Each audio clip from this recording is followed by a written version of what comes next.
बिस्मिल्लाहिर्रहमानिर्रहीम अस्सलाम वालेकुम। पॉलिटिकल इकोनॉमी का प्रोग्राम दादा पोतो शो लेकर आपकी खिदमत में हाजिर। मैं हूं आपके साथ आपका मेज़बान वसीम अहमद और इस प्रोग्राम में हमारे साथ हमारी रहनुमाई के लिए दादाजी मौजूद होते हैं। कैलेंडर पर आज 23 अप्रैल साल 2022 और आज हफ्ते का दिन। यकीनन उसी पाक परवरदिगार के लिए तमाम तारीफ़ें जो तमाम जहानों का रब है। नबी करीम सल्लल्लाहु अलैहि वसल्लम की ज़ात अक़दस पर बेशुमार दुरूद व सलाम। नाज़रीन कराम, पॉलिटिकल इकोनॉमी के प्रोग्राम दादा पोतो शो का आज ये स्पेशल एपिसोड जो कि आपके फीडबैक पर मुश्तमिल होगा। आपके भेजे गए सवालात के जवाबात आज के प्रोग्राम में हम दादाजी से हासिल करेंगे। दादाजी अस्सलाम वालेकुम। वालेकुम अस्सलाम। दादाजी क्या हाल है? अल्लाह का बड़ा करम है, उसकी बड़ी इनायत नवाज़ कि हम आपकी खिदमत में। बेशक बेशक। बस औकात ना आप अकेले बैठे हुए भी सिचुएशन का, हालात का मज़ा ले रहे होते हैं। मैं इंजॉय कर रहा था। हाँ। यार देखो, ज़िंदगी के अंदर ना छोटी छोटी जो खुशियाँ होती हैं ना नाजरीन और सामीन, ये आपने ना गुमानी नहीं होती। ठीक है, मुझे बहुत छोटी छोटी खुशियाँ भी जो मिलती हैं ना, मैं उनको भी पूरी तरह इंजॉय करता हूँ। हालांकि ये बहुत कम लोगों के लिए मुमकिन हो पाता है। और बाज़ औक़ात एक जो खुशी हमें मिल रही होती है, हम उसको भी अब अनजाने के अंदर ज़ाया कर रहे होते हैं। ठीक है, तो कुदरत ने, फितरत ने हर पहलू में, हर शोबे में आपके लिए बहुत ज़्यादा खुशियाँ रखी हैं, और ये छोटी छोटी खुशियाँ मिलके तो आपकी ज़िंदगी को गुलो गुलजार कर देती हैं। जी, मैसेज शुरू करूँ। बिस्मिल्लाह। नुमान आज़म का मैसेज है, कहते हैं दादाजी ये बताइए कि जो चीनी पर रिलीफ मिला है ये मुस्तकिल रह पाएगा? मज़ीद ये कि क्या मज़ीद रिलीफ मिलेगा, क्योंकि ज़्यादातर शुगर मिल्स तो शरीफ ख़ानदान और भुट्टो या जरदारी ख़ानदान की हैं। देखिए, ये आपकी दूसरी बात जो है ना, इससे मैं इख्तलाफ करता हूँ। शरीफ ख़ानदान की सिर्फ 2 शुगर मिले हैं इस वक्त, अगर हम देखें, और ये 2 एक ही उनके, मतलब उनके बारे में कहा जाता है कि ये उनके फ्रंट मैन है। जी। 3 और है, ये 5 हैं उनकी। हुमायूं अख्तर फैमिली जो है, जो ज़ाहिर है जहांगीर तरीन के कज़न हैं, उनकी को 32 शुगर मिल्स है। ठीक है, पहले नंबर पे वो फैमिली आती है। दूसरे नंबर पे जरदारी साहब आते हैं, उनके बारे में भी ख्याल है कि कुछ 16 मिले हैं उनकी। ठीक, तो 5, 16 और 32 का मुकाबला अब आप कर लें, जैसे भी करना है, पहली बात। नंबर 2, ये जो रिलीफ है, ये मैं अपने पहले भी एक प्रोग्राम में अर्ज कर चुका हूँ, ये आर्जी है और ये नहीं होना। फिर वही बात कि महंगाई एक एडमिनिस्ट्रेटिव मसला है। कोई भी बंदे का पुत्र शुगर मिल एसोसिएशन को बुला के बिठाएगा और बताएगा कि फाइन कॉस्ट कर दो, कॉस्टिंग कर दो ना। जी जी। भाई, आपने अगर 1 लाख टन कैपेसिटी की रोज़ाना की मिल, 1 लाख टन हम कह देते हैं कि कैपेसिटी की एक मिल है, उसने अगर 10,000 टन गन्ना जो है वो 225 पे ख़रीद लिया है और बाकी सारा उसने 140 पे ख़रीदा है, मैं मिसाल के तौर पे बात कर रहा हूँ। ठीक है, तो 2020 के ऊपर तो सारी कैलकुलेशन नहीं हो सकती ना। आप कहें कि ये देखें जी, हमने 220 रुपये टन पे मन पे गन्ना खरीदा है, जबकि 90% आपकी परचेज जो है वो 140 150 की हो, तो फिर तो एवरेज पे कैलकुलेशन होगी ना सर। तो जिन दिनों क्लोजिंग होती है ना हमारी मिलों की, आके मेरे ख्याल मार्च के अंदर हो जाती है, मार्च के एंड में या फरवरी के एंड में, जब क्लोजिंग उनका क्रशिंग सीजन बंद होना होता है, तो उस वक्त वो समेटने के लिए ना बढ़ा देते हैं, गन्ने की कीमत बढ़ा देते हैं, क्योंकि बॉयलर जल रहा होता है और वो जितना भी गन्ना आ जाए वो एक समझते हैं कि चले 4 दिन और या 10 दिन और मिल चल जाएगी। ठीक है, तो वो प्राइस उसकी ऊपर ले जाते हैं, और किसान भी उस वक्त ज़्यादा एक्सपर्ट कर रहा होता है, क्योंकि उसने गन्ने की हार्वेस्टिंग को डिले करके अपनी अगली फसल का बेड़ा गर्क कर लिया होता है। अगली फसल, अगर वो आप उससे नवंबर में गन्ना उठाते हैं, तो वो नवंबर से लेके अप्रैल तक एक छोटी फसल ले सकता है, 3 से 4 माह वाली जी। वो जिससे एडिशनल रेवेन्यू मिलेगा ना उसको, वो नहीं ले रहा ना, तो वो फिर वो रेवेन्यू ऐड करके तो आपको उसको ज़्यादा तो पैसे देना पड़ेंगे। Simple is that. तो ये रिलीफ आर्जी है, बहरहाल रिलीफ आर्जी है। क्या आटे में भी यही? आटे की आपने जब सपोर्ट प्राइस बढ़ा के 2200 कर दी है, तो मतलब उसमें हो सकता है सरकार थोड़ा सा इसको प्रलॉन्ग भी कर ले या परमानेंट भी कर दे। देखिए ना, आपको आपकी आबादी जो है, अगर इस वक्त हम कंपोजिशन की बात करें तो 35% आबादी आपकी शहरों में रहती है। ठीक है, 65% देहातों में रहती है जी। तो 65% को तो निकाल दीजिए, चलें 40-60 का कर लें। 60% तो आबादी तो वैसे ही निकल गई, उसके पास तो अपनी गंदम मौजूद है, बाकी रह गई 40%। ठीक हो गया। इस 40% गंदम के, इस 40% आबादी के लिए भी, के अंदर से भी इसके 20% को सब्सिडी की जरूरत है। तो जी। सब्सिडी तो बहुत थोड़े लोगों को चाहिए ना, यस। बाकी तो अफोर्ड कर सकते हैं ना, और जो अफोर्ड कर सकते हैं वो पे करे। दुनिया भर के अंदर सब्सिडी का यही असूल है। एक और बात, हाँ। ज़िमनी इमरान खान का जो जलसा हुआ था 21 अप्रैल जुमेरात को, उन्होंने कहा कि रूस तेल और गंदम 30% कम कीमत पर दे रहा था, इसलिए मैं वहां गया। वो 30% का बेनिफिट किधर है? एग्रीमेंट नहीं ना किया, बात की है ना, सिर्फ बकवासियात की हैं, वो करते रहे। 30% पे नहीं दे रहा था भैया, 70% कम पे दे रहा था। आप चूंकि आप दरमियान में से अपनी दिहाड़ी लगाना चाह रहे थे हजूर, तो इसलिए ये हुआ है आपके साथ, ये जो जिसके नतीजे में आप जलसों से खिताब करते फिर रहे हैं। ये जो आप हर काम में से LNG हो गई, पेट्रोलियम हो गया, इसके अंदर से जब अपनी दिहाड़ी लगाने लगते थे आप या आपके स्पॉन्सर्स, तो मसला वहाँ पे ख़राब होता था। मैंने पहले भी अर्ज़ किया है कि 30 मिलियन बैरल, ठीक है, यानी कि तकरीबन 3 करोड़ बैरल इंडियन इंपोर्टर जो हैं उन्होंने $34 पे उठाया है। तो रेट क्या है आजकल? 108। तो ये 70% कम हुआ ना मेरी जान, शायद इससे भी ज़्यादा। हाँ जी। ठीक है ना, ये तो एग्जैक्टली 70% कम हुआ ना आज के रेट से। आप 30% सुना रहे आप हैं। 30% सुना रहे हैं हमें, आप कैसी बात कर रहे हैं? इसका मतलब है बाकी 40% की दिहाड़ी जनाब ने खुद लगानी थी। यूथिया समझियो क्या है? हैं सबको यूथिया समझ लिए, ऐसे ना करो, ठीक। और $30 पे भी इंडियन जो हैं उन्होंने सौदे किए हैं, और वो इसकी डिलीवरी जो है वो लॉन्ग टर्म की ले रहे हैं ताकि उस वक्त तक जंग शंग खत्म हो गई हो, जी। ठीक। तो खरीद के आते ना, फिर कोई एग्रीमेंट सेल का करके आते ना वहां पे, अगर वो ऑफर कर रहा था आपको तो। मेरा ख्याल है आपने तो MOU भी नहीं किया। इन्होंने तो इस पे MOU भी नहीं किया, इन्होंने सिर्फ बात की है। जी। तो इनका ख्याल होता है जो ये ट्वीट करते हैं वो हो गया, वो हो गया। हाँ। और इसी तरह आपने 4.25 साल हुकूमत चलाई है, ठीक है ना। और वैसे भी जिस बंदे ने एग्जीक्यूट करना होता था प्रोजेक्ट, जिस बंदी ने, वो तो दुबई चली गई है, चार्टर तैयारे पे गई है। प्रोजेक्ट तो मतलब कॉन्ट्रैक्ट तो वो एग्जीक्यूट किया करती थी ना मोहतरमा फरत जहां अलमरूफ फरा खान अलमरूफ गोगी साहबा जो थी, वो किया करती थी ना सर। जी। Next message. वैसे यार हाकी दा ते मैं भी बड़ा प्लेयर रहा हूं, पर है नहीं, मैंने ड्रिबलिंग मैंने नहीं आई कदी जिन्नी गोगी खान साहबा करके निकल गई। जी महमूद अहमद, आपके मैसेज का शुक्रिया। वही रोना बुनियादी तौर पर जो तवातुर से दादा पोतो शो में आता है कि सुजुकी ने जिमनी जीप जो है उसकी कीमत 45 लाख से बढ़ाकर 60 लाख कर दी। सेफ्टी फीचर्स पे आपने तनकीद की, आपने उसकी घटिया क्वालिटी पे तनकीद की, और एंड पे ये पूछा कि पूछने वाला इनको कोई नहीं है। कोई नहीं है जी, वो इंजीनियर डेवलपमेंट बोर्ड है, वो उन्होंने ख़रीद लिया हुआ है, वहाँ पे अपना बंदा अपॉइंट करवाते हैं ये जो असेंबलर्स हैं, और उसके बाद चल सोचा। जी। नईम रोमी का मैसेज है, कहते हैं दादाजी पाकिस्तान में कारोबार के लिए वो लोग क्या करें जिनके पास सरमाया कम होता है, जैसे 10 या 15 लाख के सरमाए से क्या काम किया जाए जिससे महाना आमदनी हो सके, क्योंकि यहाँ ना लोगों की इतनी तालीम है कि वो अपने और बच्चों के लिए अच्छा मुस्तकबिल बना सकें। देखिए जदीद दौर जो है ना उसमें जदीद कारोबार आ रहे हैं, ठीक है।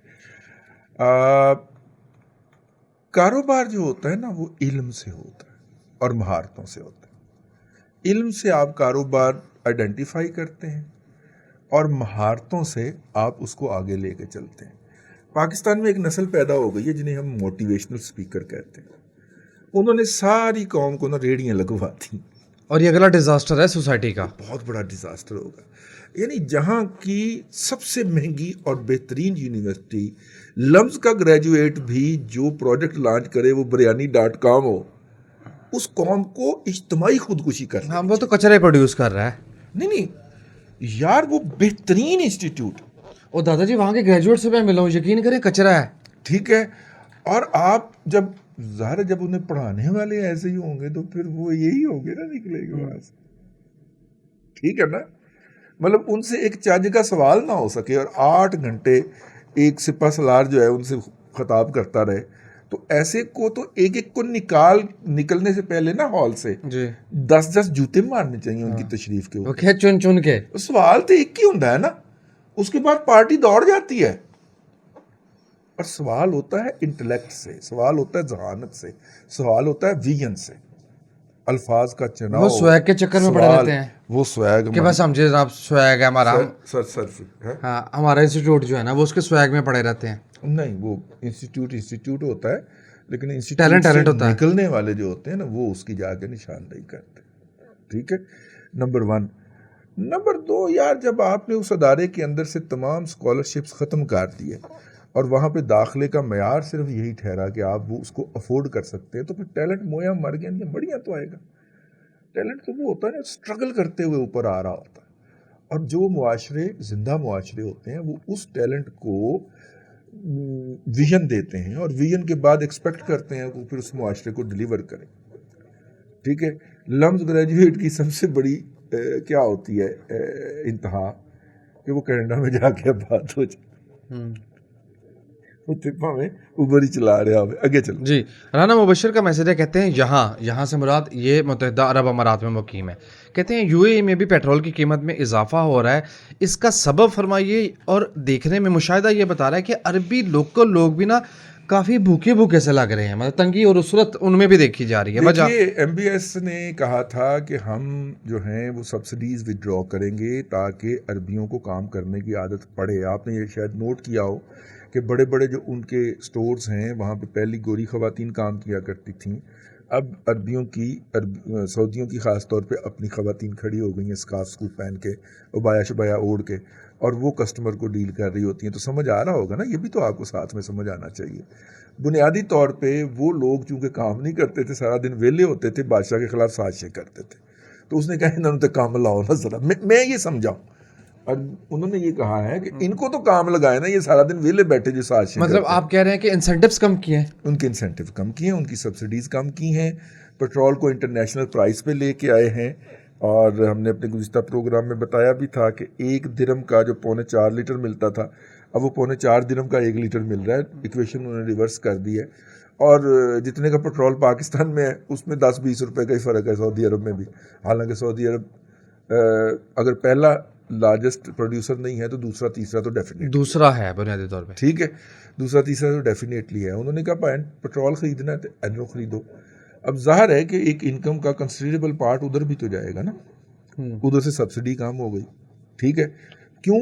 क्योंकि ये लोग काम करें, इनके बच्चे बच्चियां काम करें, और जो है और यूं जो है वो मुआशरे के अंदर प्रोडक्टिविटी है। काम उन्होंने कोई नहीं करना, जिन्होंने काम करने की आदत नहीं है, ज़ाहिर है जिस सेल्स टेबल पे, जिस सेल के उस पर खड़े होंगे पॉइंट के ऊपर, उसकी सेल ही गिराएंगे ना कस्टमर से बदतमीज़ी करके। तो करें, लेकिन करना पड़ेगा। वो हमारे एक दो जानने वाले लिसनर हैं हमारे, वो बता रहे थे कि वो हमें उन्होंने कह दिया है कि जनाब इतने आपने लोकल लोग रखने हैं। वो आता है 4 घंटे और बैठ के सोशल मीडिया देख के तो चला जाता है, तनख्वाह उन्हें पूरी देनी पैंदी, काम सारा आप ही करना पैंदा। तो ये तब कब तक चलेगा? इसके बाद फिर अगला मरहला भी तो आएगा ना।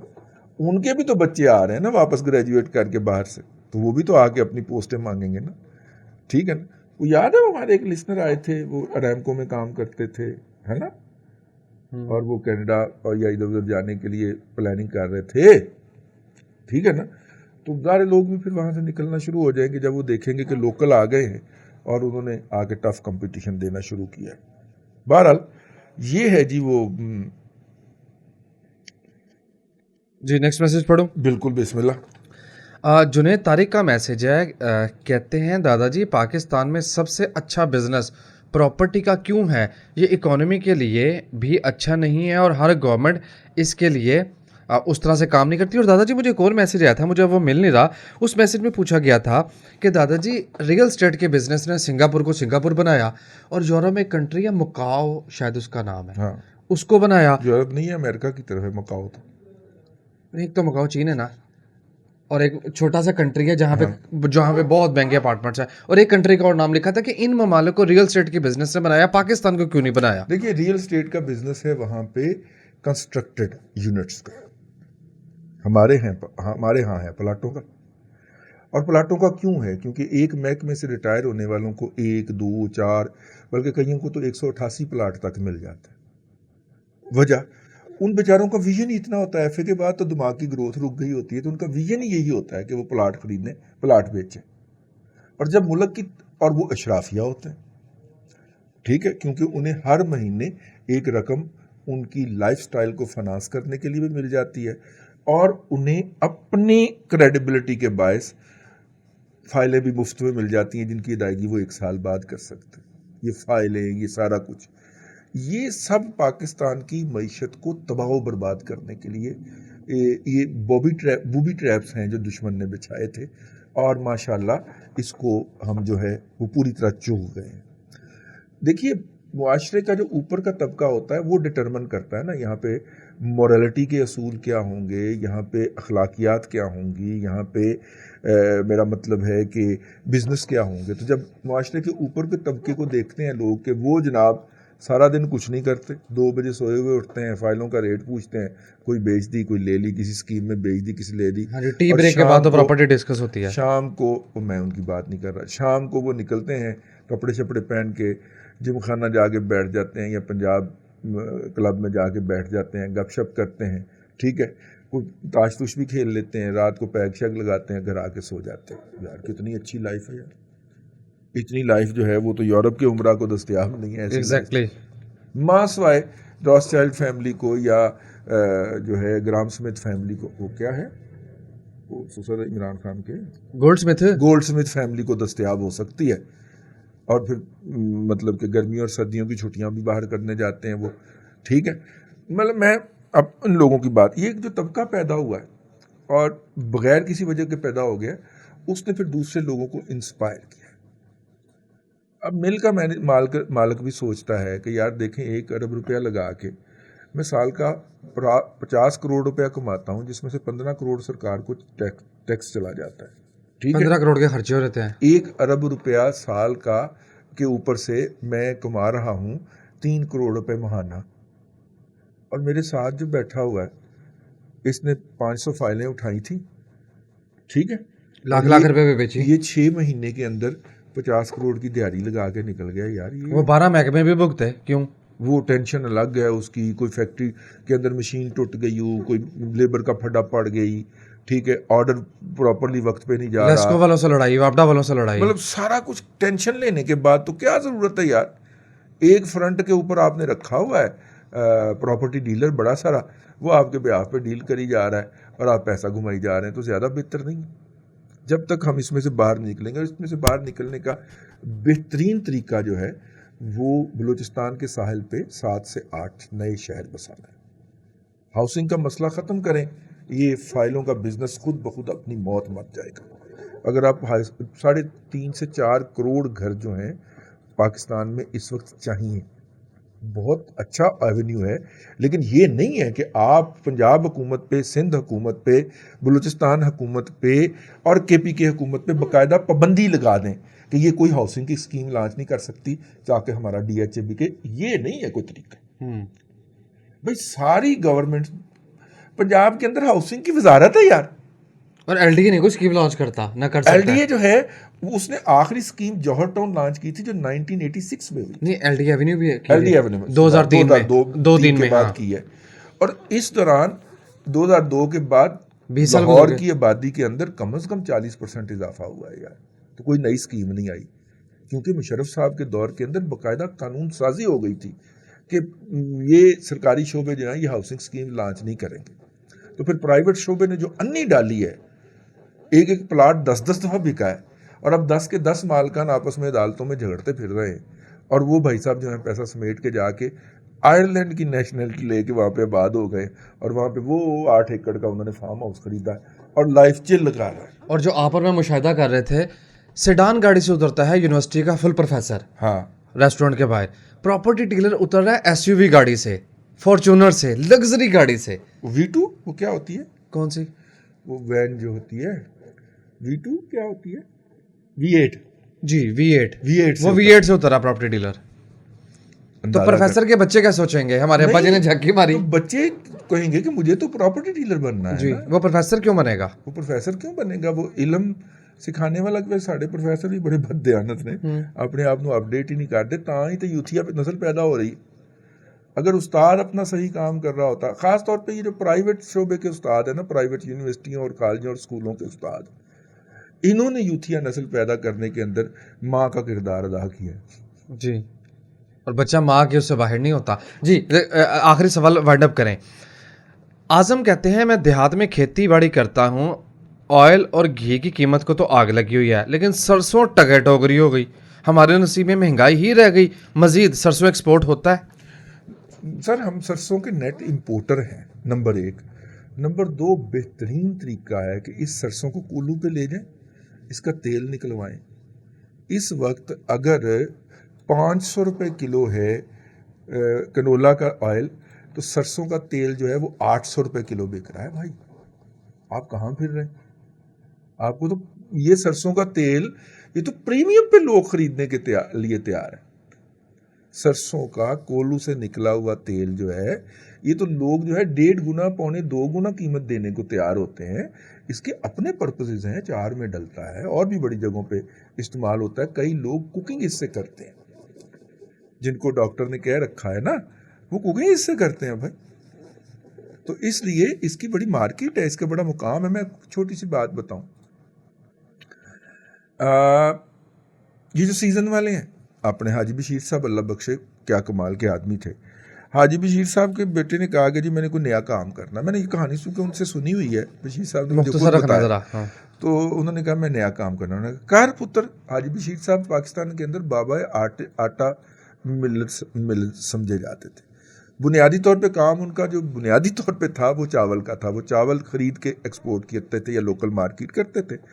लेकिन जब भुट्टो साहब ने सारे काम नेशनलाइज कर लिए, तो हाजी साहब ने जनाब फिर थोड़ा सा आटे की मिल लगाई। पंजाब आटा नंबर 1 क्या उसका मुकाम है, ठीक है। क्वालिटी रखी उन्होंने हमेशा, आज भी क्वालिटी पे उनका प्रोडक्ट बिकता है।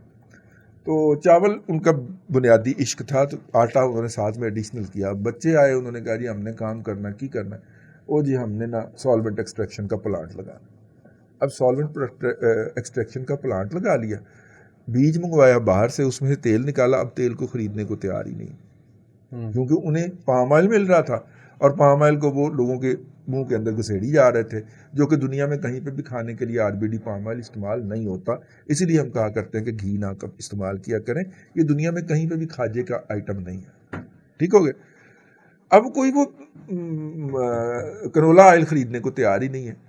अक के फिर बेटे ने कहा कि जी हम अपना ब्रांड ही क्यों ना लॉन्च करते हैं। तो सीजन कनोला उस वक्त इस तरह लॉन्च हुआ था, और अब वो माशाल्लाह पाकिस्तान के बड़े लोकल ब्रांड्स के अंदर शुमार होता है। वो अपना बीज मंगवाते हैं, फ्रेश उसको एक्सट्रैक्ट करते हैं, और जितनी मार्केट है उतना एक्सट्रैक्ट करते हैं ताकि ताज़ा तरीन प्रोडक्ट अपने कंज्यूमर तक पहुंचाएं। लेकिन हुआ वो इस हादसे के नतीजे में था भाई। तो कहने का मतलब ये था कि हो सकता है कल को आप भी कोई एक अच्छा ब्रांड चला रहे हो, और ये बड़ी एक मार्केट है, नीश मार्केट है, जो आपको मुंह बोला दाम दे सकती है इस प्रोडक्ट का, जिसकी तरफ मैंने इशारा किया। की पता कल ਨੂੰ ਤੁਸੀਂ एक सॉल्वेंट ना ही सही एक्सपेलर ला के बैठे हो, पता चले कि जनाब एक दो छाननियाँ आगे ला के आपने वो फिल्टर लगा के, तो आपने सरसों का तेल जो है वो अपने टिपिकल उसी क्लासिकल खुशबू के साथ आपने मार्केट करना शुरू कर दिया, और अपने इलाके में बहुत बड़ी मार्केट बना ली है। किसान जब तक इस तरफ मूव नहीं करेगा मेरी जान, तब तक किसान के मसाइल हल नहीं होंगे। ठीक है, आप प्रोडक्ट आपने प्रोड्यूस उगा ली है, बड़ी मेहरबानी आपकी, लेकिन मार कहाँ पड़ती है जब उसको संभालने का आता है। गंदम ले लें, गन्ना ले लें, ये ले लें, वो ले लें, जब तक आप उसका एक स्टेप आगे नहीं जाएंगे, हमारे किसान में से गुर्बत ख़त्म नहीं होगी। बस पॉइंट अप करें। बस यही अर्ज़ करना था। अल्लाह तबारक व तआला आपको आसानियाँ अता करे और आसानियाँ खल्क़े खुदा में तकसीम करने की तौफीक। आमीन दादा जी, बेहद शुक्रिया। नाज़रीन कराम, पॉलिटिकल इकोनॉमी का प्रोग्राम दादा पोतो शो स्पेशल एपिसोड जो कि आपकी फीडबैक पर मुश्तमिल थी, आप देख रहे थे। मैं उम्मीद करता हूँ कि आज का प्रोग्राम आपको पसंद आया होगा। वसीम अहमद को दादाजी के साथ इजाज़त दीजिए। हफ्तावार तातील के बाद आपसे मुलाकात होगी पीर को, तब तक के लिए अल्लाह हाफिज़।